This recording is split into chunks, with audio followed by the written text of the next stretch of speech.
Hello ladies and gentlemen, this is Free Homebrew bringing you The Gateway of the Mind, another creepypasta.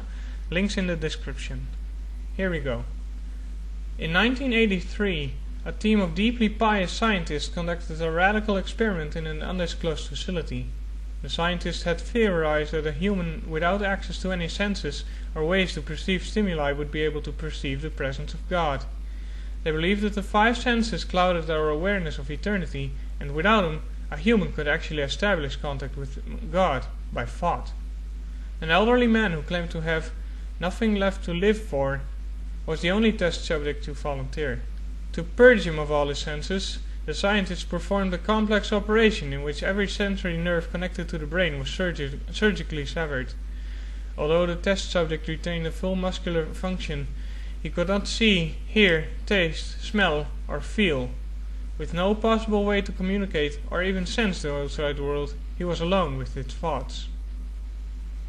Scientists monitored him as he spoke aloud about his state of mind in jumbled, slurred sentences that he couldn't even hear. After 4 days, the man claimed to be hearing hushed, unintelligible voices in his head. Assuming it was an onset of psychosis, the scientists paid little attention to the man's concerns.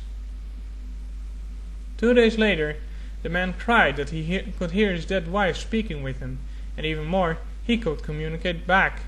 The scientists were intrigued, but not convinced until the subject started naming dead relatives of the scientists. He repeated personal information to the scientists that only their dead spouses and parents would have known. At this point, a sizable portion of the scientists had left the study. After a week of conversing with the deceased through his thoughts, the subject became distressed, saying the voices were overwhelming. In every waking moment, his consciousness was bombarded by hundreds of voices that refused to leave him alone. He frequently threw himself against the wall, trying to elicit a pain response. He begged the scientists for sedatives so that he could escape the voices by sleeping. This tactic worked for 3 days, until he started having severe night terrors. The subject repeatedly said he could hear and see the deceased in his dreams. Only 1 day later, the subject began to scream and claw at his non-functional eyes, hoping to sense something in the physical world. The hysterical subject now said the voices of the dead were deafening and hostile, speaking of hell and the end of the world. At one point he yelled, "No heaven! No forgiveness!" For 5 hours straight.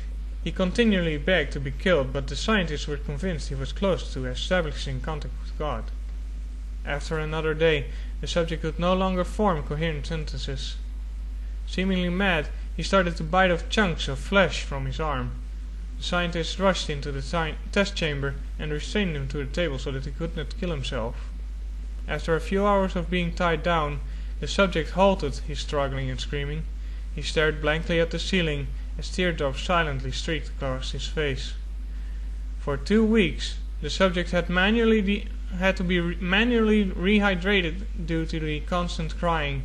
Eventually he turned his head, and despite his blindness, made a focused eye contact with the scientist for the first time in the study. He whispered, "I have spoken with God, and he has abandoned us." And his vital signs stopped. There was no apparent cause of death. The end. This was The Gateway of the Mind. I hope you all enjoyed. Feel free to comment. I'm looking for comments to improve my readings in future endeavors. Also, I'm open to suggestions as always. So yeah, this was The Gateway of the Mind, and there's no author. Links in the description. Good night.